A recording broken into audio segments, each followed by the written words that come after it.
Welcome to everyone who's joining us from the waiting rooms. Request to mute your videos and your microphones as you're joining. We'll get started in a few moments once we let everyone in from the waiting room. Thank you.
Welcome everyone who's just joining us from the waiting room. Thanks so much. We appreciate your patience. We're just going to let some more folks in from the waiting room and we'll get started in a minute or two. So thanks for your patience and you'll hear from us very soon.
Good afternoon, everyone, and welcome to episode 9 of the COVID Ethics series, False Hope Amid Exuberance of Discovery, Research Ethics in the Time of COVID.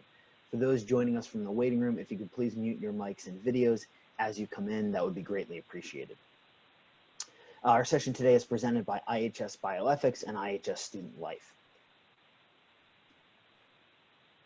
My name is Bryan Pilkington. I teach ethics at Seton Hall University's School of Health and Medical Sciences, College of Nursing, Department of Philosophy, and in the Hackensack Meridian School of Medicine at Seton Hall.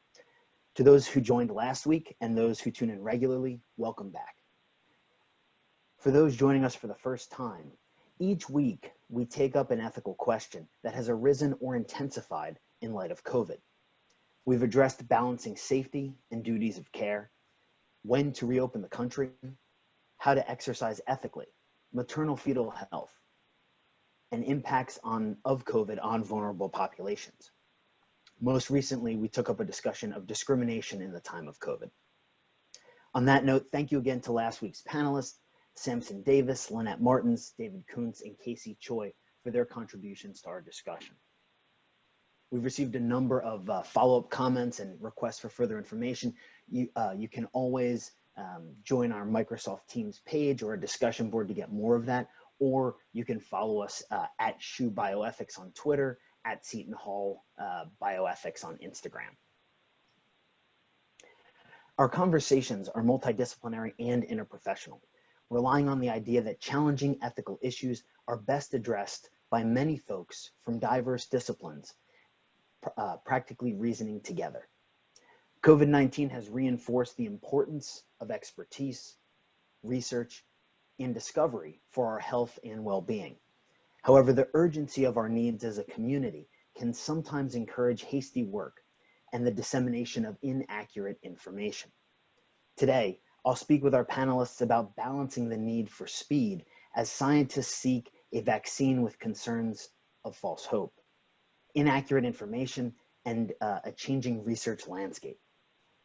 I ask you again to mute your microphones and videos and to please send us questions through the chat feature or to tweet them at us. Again, our handle is at SHU Bioethics. And now we will turn to our panelists. It is my distinct pleasure to welcome Dr. Anna Iltus of Wake Forest University. Dr. Iltus, do I have you on the line? I'm here. Thank you so much, Anna, for joining us. For those calling in, Dr. Iltus is the director of the Center for Bioethics, Health, and Society at Wake Forest University, where she is Carlson Professor of University Studies, Professor of Philosophy, and she is also the president of the American Society for Bioethics and Humanities. Thank you so much for joining us. Great. Thanks so much for having me. I'm very happy to be part of this panel today, and thank you to Dr. Pilkington for the invitation. Before I begin, I'll note that I am speaking on my own behalf and not on behalf of ASBH or anybody else. People feel immense pressure to do something and to do something new, to do something bold in an attempt to make progress right now. Decisions that might appear to advance individual and community interests might not do so in the short or long run, but it can feel not only permissible, but really obligatory to try something, to do anything, and to react quickly to every piece of information. Take something as simple as a test for this virus. The sense that we need to be able to test more people easily can make it seem reasonable to start using tests that have not been well vetted. We need more tests, so we'll take our chances, or so the thinking goes. But taking our chances can lead to harm and set back both individual and community interests.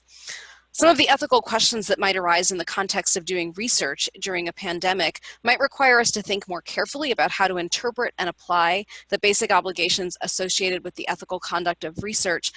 But it's not time for researchers or sponsors or research oversight bodies to throw out our principles, our guidelines, and adopt new ones. It's also not time for journals to throw out their standards in determining what gets published. And it's certainly not time for clinicians and policymakers to throw out their standards for consuming research findings and from drawing conclusions about what policies or clinical practices they should adopt. Research to be ethical should, among other things, explore a significant social or scientific question and thus have value, be valid, have a risk-benefit profile that's favorable, in fair subject or participant selection, and so on. These are things that people who engage in human research are familiar with. And all of these, I would say, are obligations today, even in the face of a pandemic.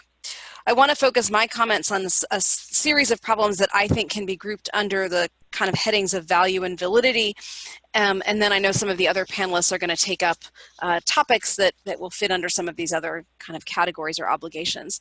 So I'll start by summarizing a story that I think many people are familiar with by now. A researcher at the University of Marseille published a paper on March 20th on the use of hydrochloroquine and azithromycin in treating COVID-19. The paper was accepted in exactly one day. It reported that of 42 people with COVID-19 who were admitted to hospitals in South France and studied over 6 days, 16 people got standard care and 26 people were given hydrochloroquine. Of those 26, 20 finished the 6 days study. 14 of them got only hydrochloroquine and 6 got hydrochloroquine plus azithromycin. On day 6, most of the people who were just getting standard treatment, about half of the people who were only getting hydrochloroquine, and no one who was getting hydrochloroquine and azithromycin had evidence of the virus. They concluded that hydrochloroquine and especially hydrochloroquine plus azithromycin is very effective in, this is a quote, is very effective in treating people with COVID-19. Many problems and discrepancies in their timeline and other concerns were identified, and eventually on April 3rd, the journal issued an expression of concern but did not retract the paper.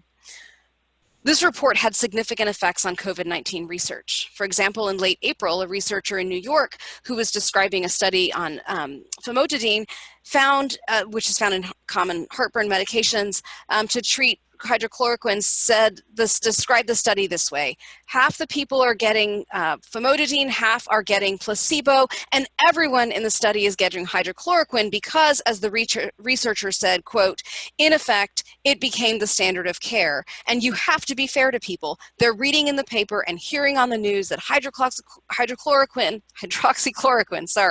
works, and they look at their dying wife or grandma or child and they want it to try it, and how could we say no? What kind of person would say no? End quote. While it certainly makes sense for an individual to want to try this drug, given what they're seeing in the press, to treat it as the standard of care and declare that it must be provided to everyone in a study on another drug is a huge leap.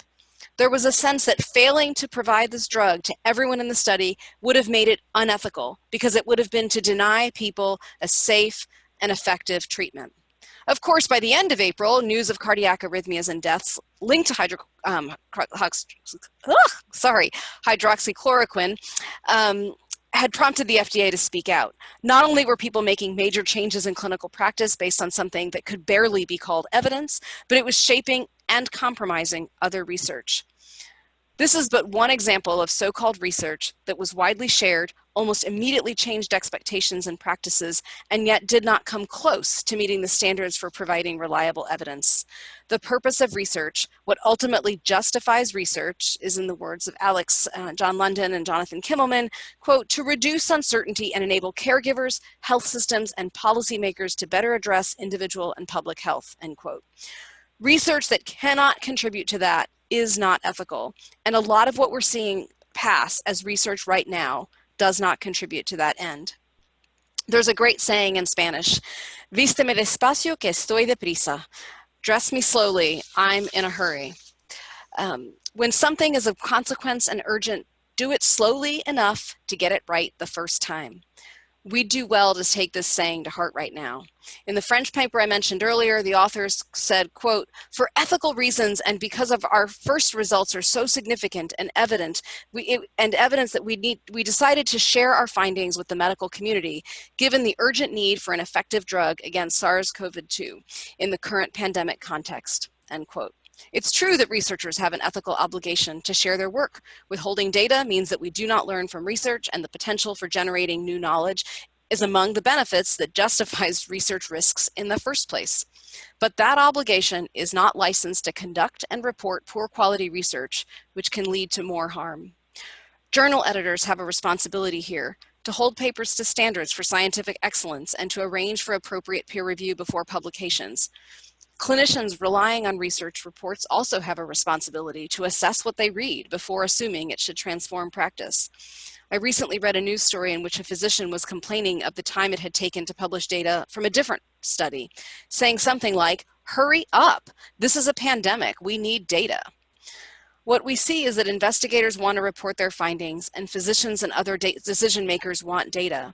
Yet poor quality research doesn't give us what we urgently want and need, and it can expose people to unnecessary risks and burdens, not only as study participants, but as patients. It can waste resources, it can divert attention from useful activities, and so on.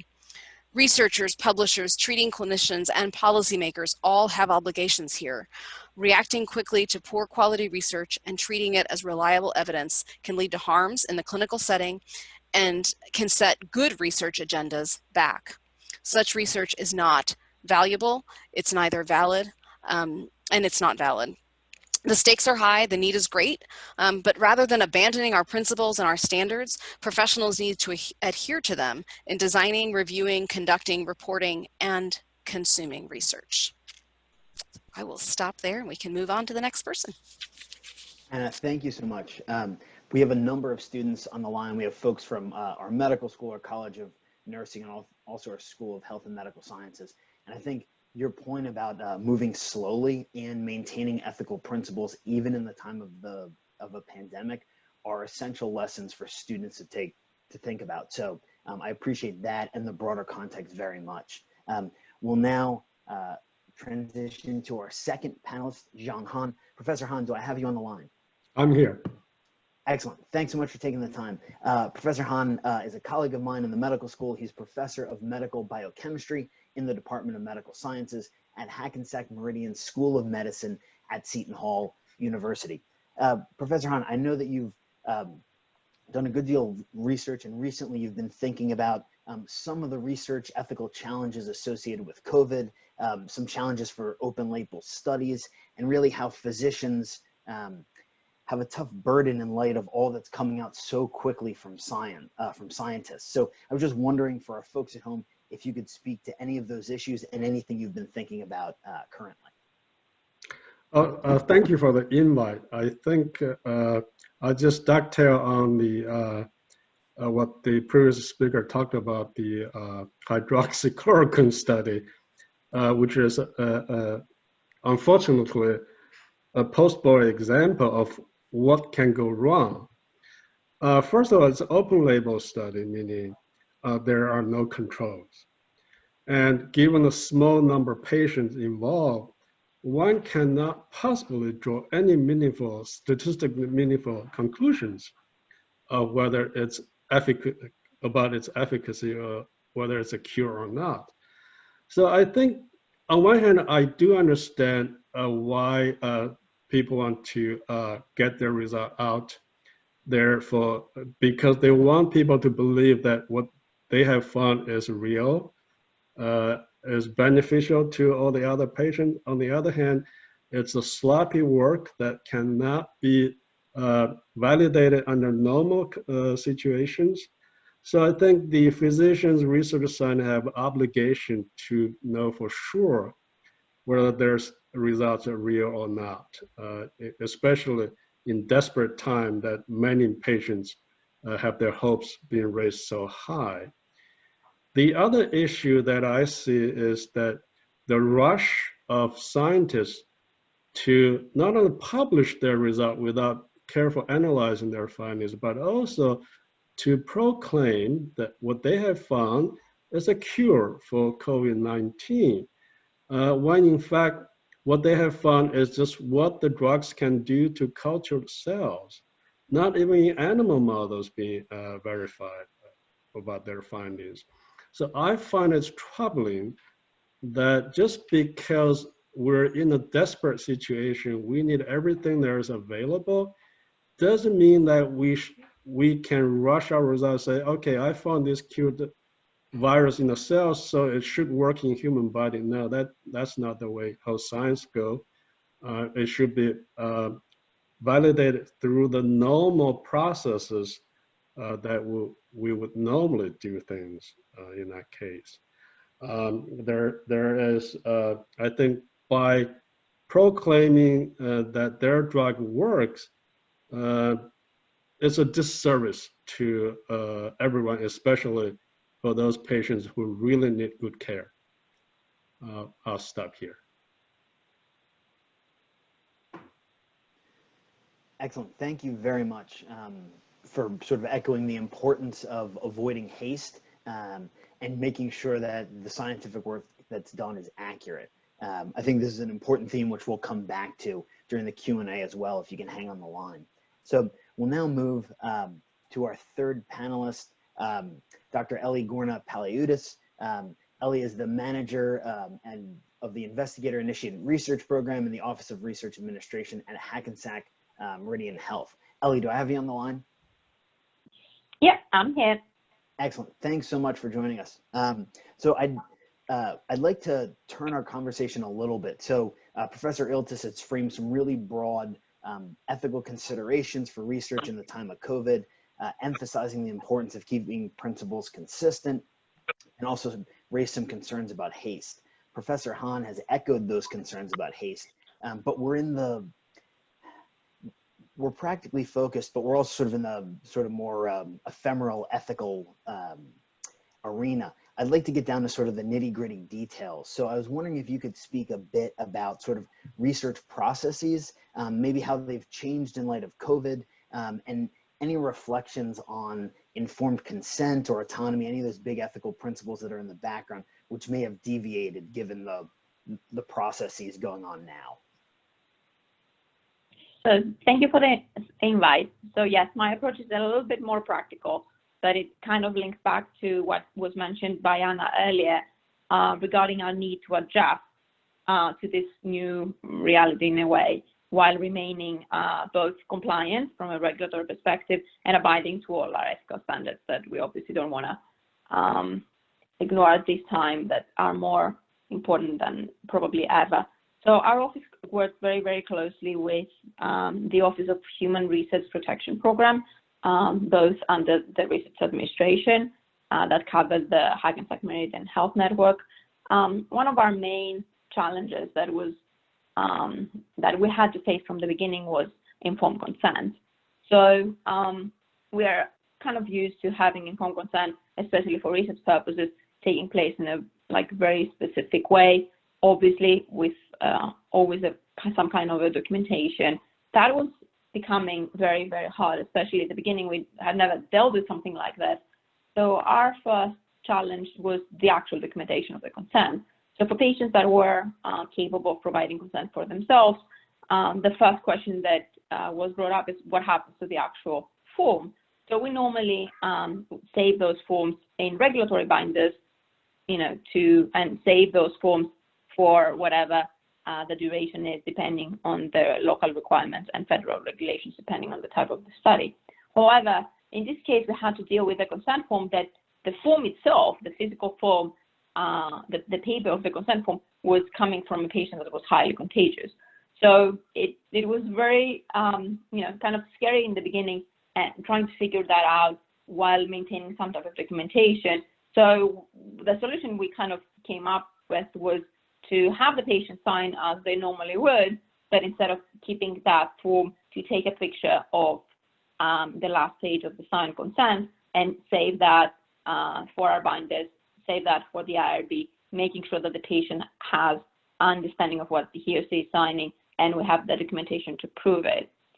So the second problem we had to face was usually patients that are incapable of providing consent have family, have a proxy, have some person that is there to be able to consent for them when they're incapable of doing so on their own.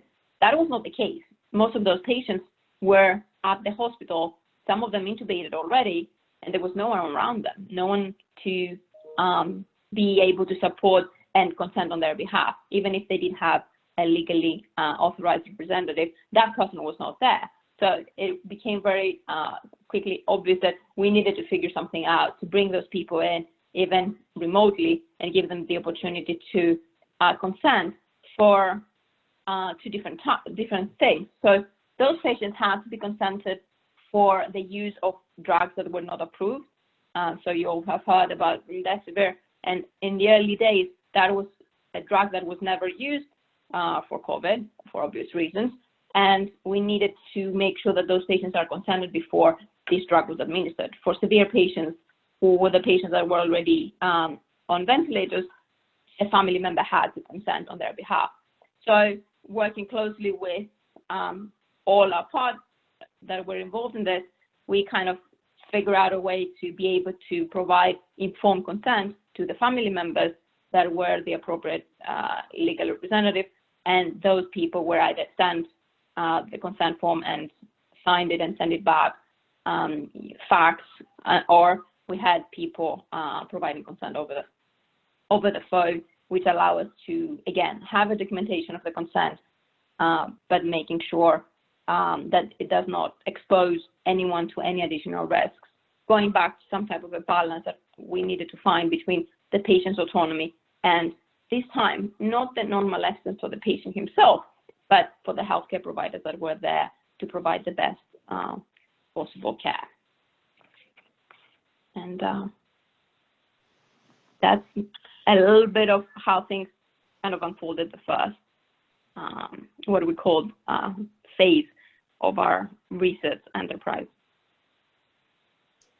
Excellent. Thank you, Ellie. That was super helpful to sort of get an eye into the practical approaches and what's going on, and how consent and informed consent, how the principles are still maintained, but we have to find some workarounds in practice. So very appreciative of that. I'm sure we'll return to this in the Q&A later. I've already received a bunch of questions from folks, so please feel free to send those in. You can always tweet them at us at Shoot Bioethics on Twitter. So I'm now going to turn to our final panelist, Professor Carl Coleman. Carl, do I have you on the line? Yes, I'm here. Excellent. Thanks so much for joining us. Professor Coleman is Professor of Law at Seton Hall University School of Law. He's also the academic director of the Division of Online Learning, and recently has a piece out, I think it was last week or maybe just the week before, in Ethics and Research, the Hastings Center, which is run by the Hastings Center. And I think we at Seton Hall Bioethics had sent out folks and encouraged you to read that. So if you haven't yet, I encourage you to do so after Carl shares with us a bit today. So again, Carl, thanks for joining us.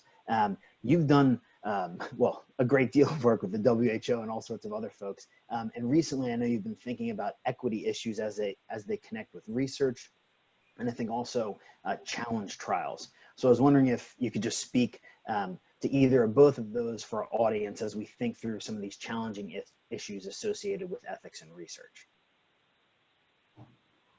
Okay, thanks, Brian. It's a pleasure to be here and to join this group in this important discussion. Since time is limited, I think I'll probably focus mostly on the equity issues and maybe raise a few issues about challenge studies if we have time, and maybe we can pick up on that in the Q&A. But in terms of equity issues in research, these concerns are based on really one of the central principles of research ethics, which is that the benefits and burdens of research with human participants should be equitably distributed so that no single group should either suffer a disproportionate amount of the burdens or experience a disproportionate amount of benefits or be excluded from benefits of research. This is always important, but given the high stakes of research related to COVID, it's particularly important here. And I just want to briefly sketch out 4 different ways that equity considerations are relevant to COVID-related research. The first way has to do with where research is conducted. So why does this matter where research is conducted? And one of the reasons is that the results of research conducted in one place are not necessarily applicable to persons living elsewhere. People can be different in terms of their genetic makeups. They can be different in terms of the prevalence of comorbidities they may have. Local healthcare infrastructures could be different. Availability of intensive care, for example, may be very different in one part of the country or one part of the world versus another. These differences are especially pronounced when one attempts to apply research conducted in wealthy countries to people living in low and middle income countries, because there you have all the differences that can be extremely profound. So for example, you have background conditions like malaria and TB in low income countries that just don't exist here in the United States. There may be difficulties like keeping medications refrigerated or ensuring that there's safe water available to take medications. And this all affects the usability of research findings that are conducted with one setting in mind. And this is not only at an international level, but even within the US. So we know that, for example, most research in the US is conducted at large urban medical centers, and the populations at those medical centers may not reflect the demographics of, for example, small rural parts of the country. And so this is why equity really requires efforts to support research in a diverse range of settings.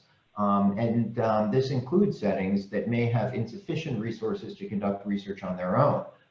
Doing this requires coordination. It depends on a commitment to provide the necessary funds and to support local capacity development efforts.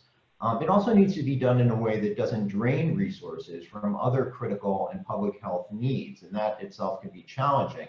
And it also has to be done in a way that's attentive to the ethical challenges of conducting research in environments that may differ significantly in terms of economics, politics, and culture. So these are all important issues with respect to equity in research, and we see already with COVID that there are some significant concerns. So for example, the WHO is sponsoring what it calls a solidarity trial, a global study to evaluate different potential treatments for COVID. Unfortunately, there are very few countries in Africa that are even participating in this study. So that's a gap that really needs to be addressed. So that's the first area. The second area, how are participants recruited to participate in research? And this is really, it's another aspect of the same concern, the fact that studies need to be broadly representative of the entire community, not simply those who are most easily accessed by researchers. And this is a particular concern with COVID, given substantial evidence that I think most of us should be familiar with by now, that African Americans, other minority groups are disproportionately burdened by COVID, both in terms of becoming infected and then of dying if they are infected. We know in research generally that minority groups participate much less in clinical research than the general population. And there are a lot of reasons for this, and there's no one single reason, but one factor that is important is the ways that people tend to be recruited into clinical studies. And one common way, for example, is recruitment by physicians at academic medical centers, and that itself can exclude people who don't tend to be at those places. So efforts to do recruitment in other environments, at free clinics, for example, to develop culturally and linguistically appropriate communication materials. Efforts like this to expand the range of people who are recruited at any particular site could also go a long way to improving equity in research. The third aspect of equity I want to mention is the type of questions that are being asked. What types of research questions are being asked? Because a lot of inequity in research is really a result of the questions that are simply never investigated. And so here, looking also at the issue of racial disparities in outcomes related to COVID. If this is a concern, which I think it is, then we need to have studies that are specifically designed to find out why that is. Why, for example, do African Americans experience higher rates of infection and death from COVID than the general population? Another example would be nursing home residents, which have been, nursing homes have been one of the hardest hit parts of society during this pandemic. And given that residents of nursing homes have suffered a disproportionate share of the burdens of the pandemic, then equity really requires support for research that is specifically addressed to reducing risk and improving outcomes in institutional settings like that. The final point I want to raise with respect to equity is simply the outcomes. Who will control access to any of the innovations that result from research? And this is always an issue with research, at least in the development of products that can be patented, because if someone has a patent, they can effectively treat it like a monopoly and charge whatever price they want for access. There have been some efforts with respect to COVID treatments and vaccines to generate commitments that these products will be made available on an equitable basis. The WHO recently passed a resolution to that effect, but it was a very vaguely worded resolution, and it was a much weaker resolution than what had been proposed, which was for WHO to take the lead in pushing for open licensing of patents for drugs and vaccines and other interventions. The US has what's known as Operation Warp Speed, which is the Trump administration's efforts to rapidly develop a vaccine, and this is explicitly designed for prioritizing vaccination of the US population. So I think I'll stop for now. Probably no time in this session to get into challenge studies, but if people want to raise that issue in the Q&A, I'd be happy to get into that.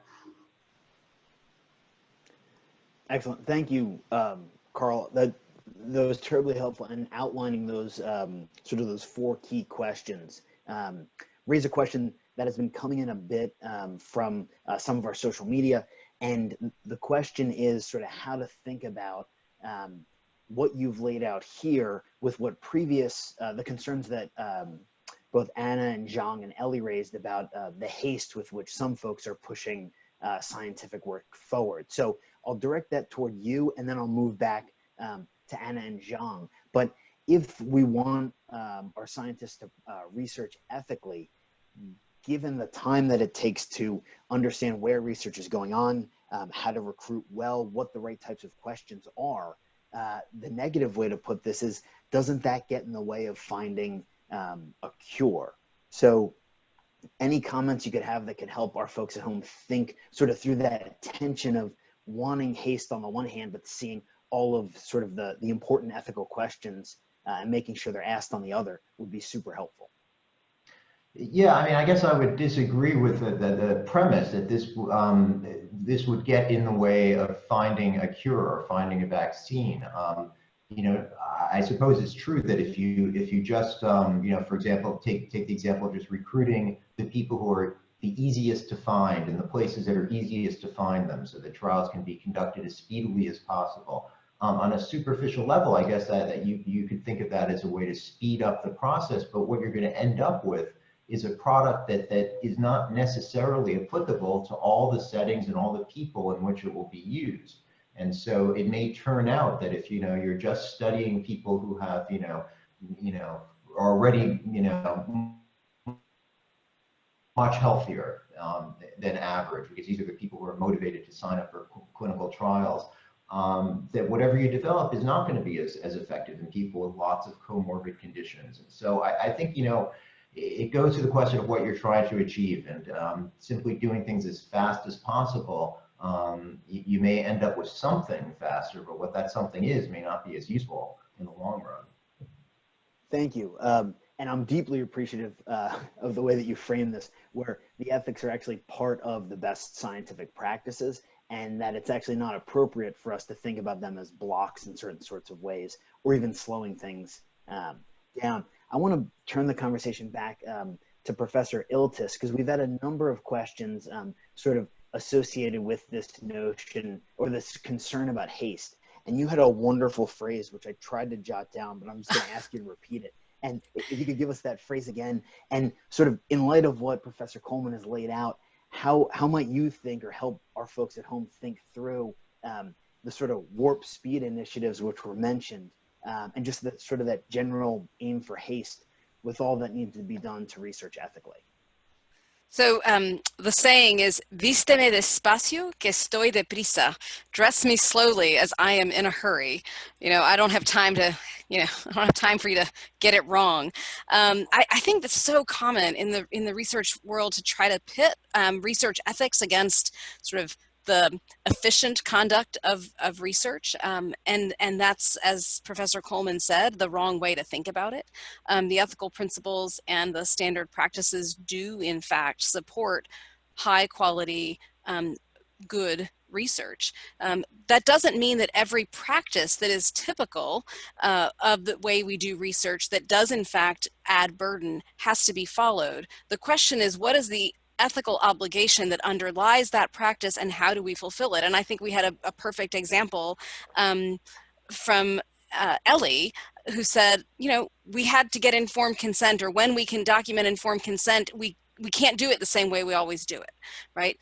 The nitty-gritty practice, the details might change, but the ethical principles that underlie what is expected in research are there for a reason. And I think it's so important to think about so you can speed things up by tweaking your practices, but not by abandoning your principles and obligations. I think it's helpful to think about the implications of putting out a vaccine that doesn't work or that causes really serious harm. It's helpful to think about the long-term implications that conducting research unethically now would have in trust in the research enterprise overall. I am confident that COVID-19 is not the last time we're going to have a health question that needs to be answered through research on human beings. And if we undermine completely trust in the research enterprise, we have caused really significant long-term damage to society. And so the implications of putting out drugs or vaccines that are dangerous or ineffective, and the long-term implications of ignoring the basic requirements for the ethical conduct of research and sort of treating it as the Wild West because it's so urgent, could have really very significant harms that we probably are not even anticipating right now. So I think there's many ways that we can do things more efficiently, but that is different from throwing out standards and principles and obligations. And I would caution against the latter. Excellent, thank you. I want to turn, in light of that, to Professor Hahn. And just as a scientist, I was wondering, we're getting a number of questions about the role of governmental leaders and some political questions, which we're going to take up next for those who are writing in. But I wanted to get sort of pick Professor Hahn's brain as a scientist. How, and as a scientist who teaches in a medical school, is there any advice or any conversation that you could add for any of our medical students or many physicians who've called in thinking about these claims from science with respect to a cure, or just sort of the speed of scientific research that keeps coming out and what they have to digest as they focus on their patients? So to wrap that long-winded question up, any helpful advice for physicians who are trying to keep abreast of the newest work in science, given how much there is, that you could share? Sure. I think I've been thinking about one particular question, that is, what would I do if I were there in the hospital treating patients, knowing at present time there really is nothing there, and then bang, somebody published a short article say, this is a drug that I demonstrated works against the virus infected cells in culture, and I think it has a safe profile, it should work in patients.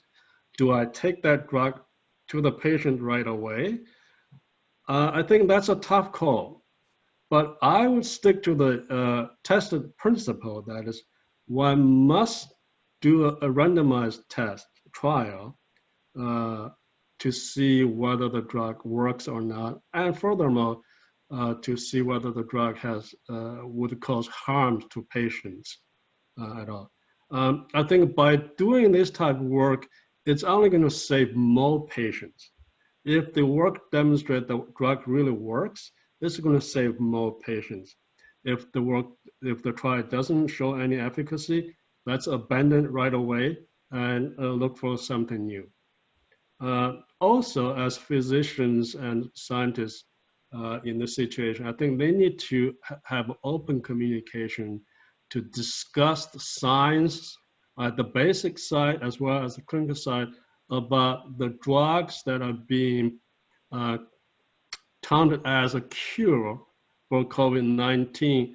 I think the more we learn about the science behind the drugs, the history of the development of the drugs, the better we are in terms of caring for our patients and being responsible for our patients. Excellent, thank you. That's very helpful. I'm gonna punt our political question sort of one more set down the road, because we've had a few questions that are a little bit more about equity considerations in research. And I think it'd be helpful to address those before we step up to the next level. So a few questions that have come in center around equity issues, but especially with respect to transparency. So I think the questioners have been asking from a participant's perspective or a potential participant's perspective in research, how do we make sure that they understand what's going on? And how do we make sure that these trials are equitable? So I'll bring it to Professor Coleman in a moment, but with respect to the notion of informed consent, I wanted to ask Dr. Gorna Palaiudis, Ellie, anything that some of our questioners, the audience at home, should be thinking about in terms of how informed consent works relative to participants and sort of with the consideration of equity in the background? So that was particularly challenging in some situations where the patient himself was not in a position to, ask questions or ensure that they were fully understanding. And those were cases where their families had to be kind of more involved.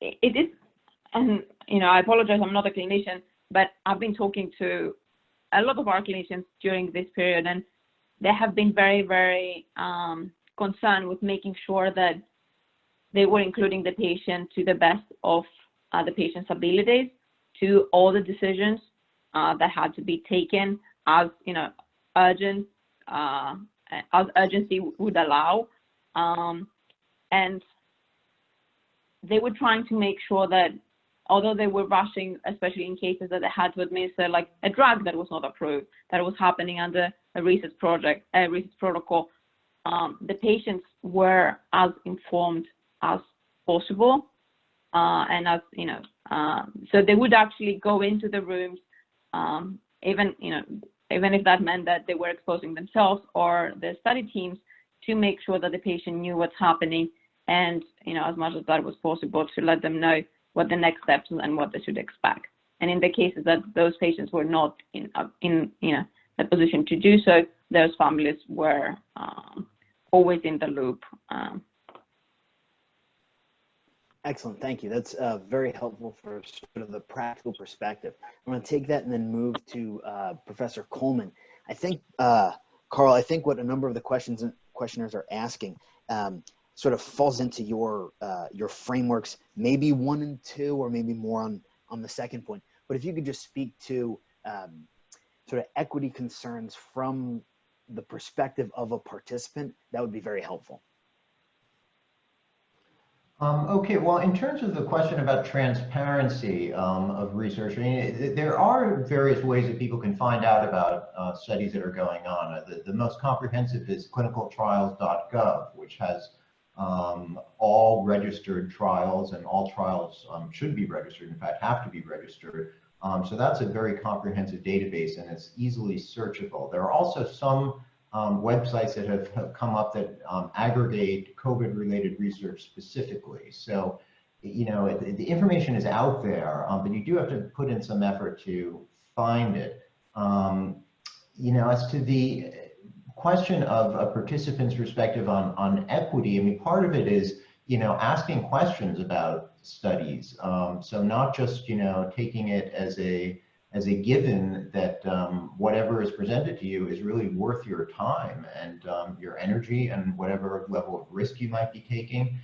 You're a valuable input into the research process. So you should, if you're willing to participate in research, you should make that a valuable participation. So, I think it would be useful to approach decisions about participating in research as a two-way interaction, and not just assume that this is an offer and you're there and you'll be lucky if you get in.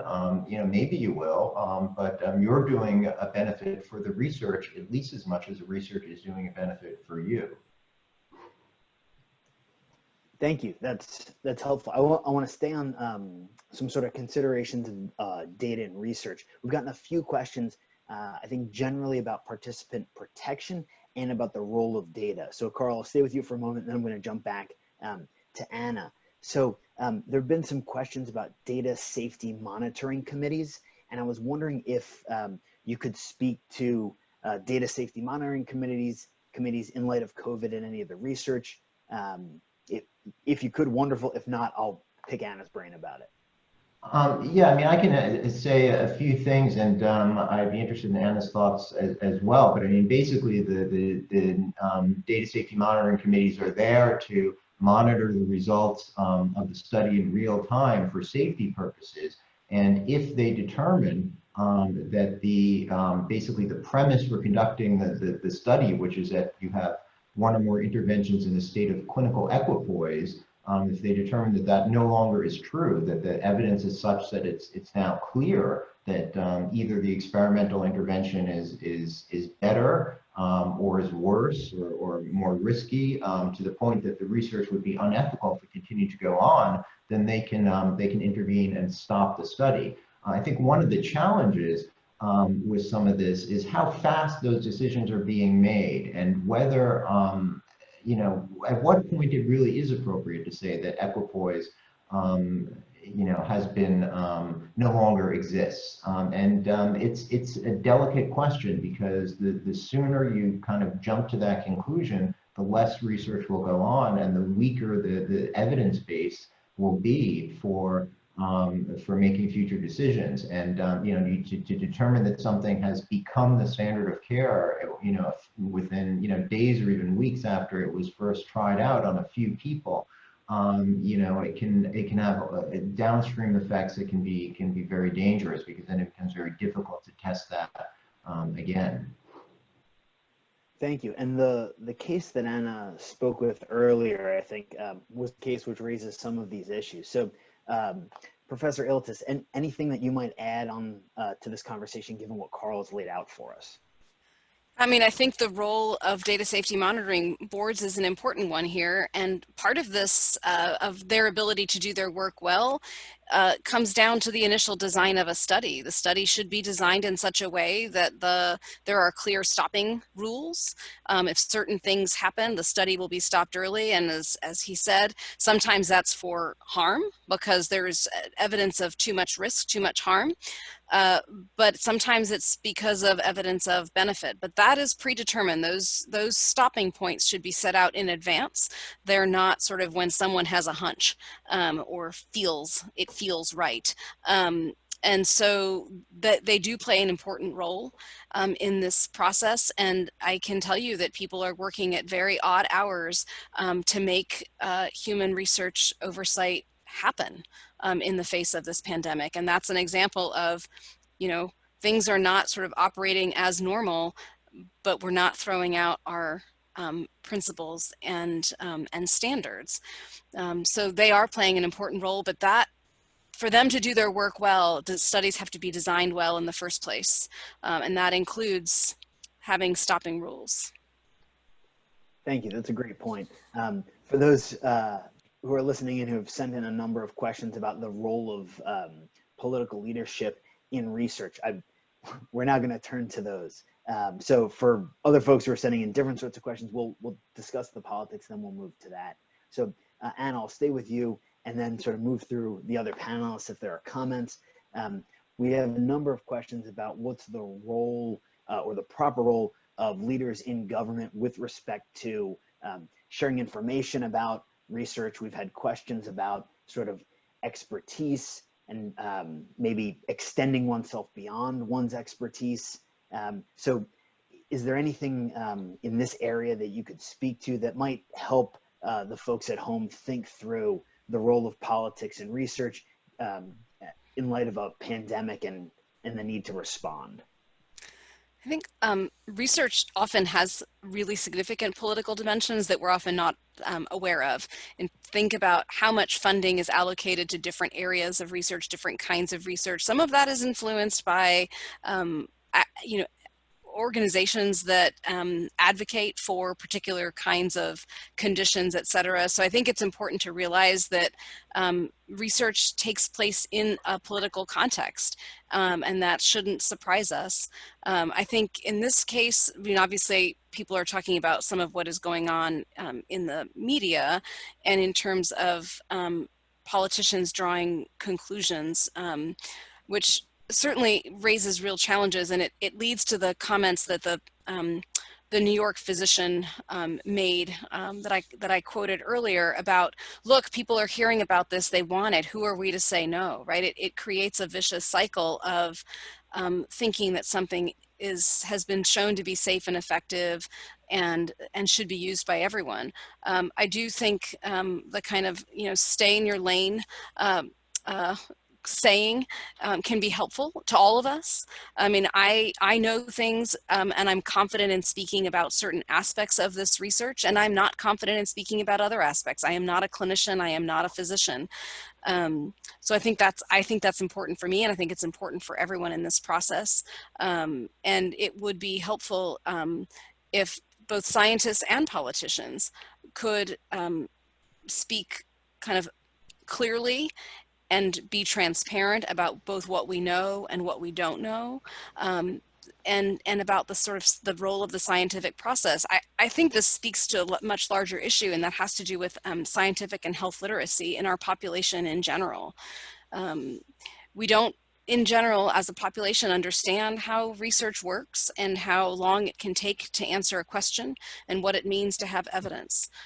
So it speaks to some larger challenges in society, but it would certainly be helpful if things were not blown out of proportion and we did not think that we had definitive conclusions where we lack them. It makes it very, very difficult for clinicians and for researchers to do their jobs. Thank you. Thank you. That's very helpful. And sort of the mantra of staying in your lane, I think, is also helpful and nicely fits within the aim of the conversation that a number of folks have been having with us over the past, well, now 9 weeks. So the aim of bringing together folks from different backgrounds in a multidisciplinary way, not thinking any one person can do it all. So staying in our lanes and putting those lanes together. I'm going to jump back to Professor Coleman and just see if you had any final comments on sort of the question about the role of politics and expertise, or if Professor Iltus has covered it, then that's wonderful. I think Professor Iltus has covered it. I would just echo her comments, which I thought were excellent. Perfect. Excellent. Thank you very much. Then what I'd like to do now is we're sort of getting a little bit short on time. Is just to get some final takeaways from each of our panelists for our audience at home. So as they practically reason through some of these issues for themselves, if you have a 1 sentence or 2 sentences or a key idea that they could take away and sort of think a bit more about. So Professor Coleman, I'll start with you. In a line, any sort of key takeaway for our audiences at home as they digest more and more scientific research, as they think more and more about responses to COVID, a word from you. What should they think about? I mean, I think what I take away from this discussion is the importance of coordination and cooperation. And you have too much research going on now that's, everyone trying to make a name for themselves by, doing one small piece of the puzzle. And it's really detracting from the ability to generate the kind of useful information that would really have a long-term impact. So people could work together rather than trying to just, do research as, kind of an ego boosting thing. Excellent. Thank you. And we'll just work backwards through our panelists. So Professor Gorna and Palaiudis, any word, line, a short sort of takeaway for our folks at home?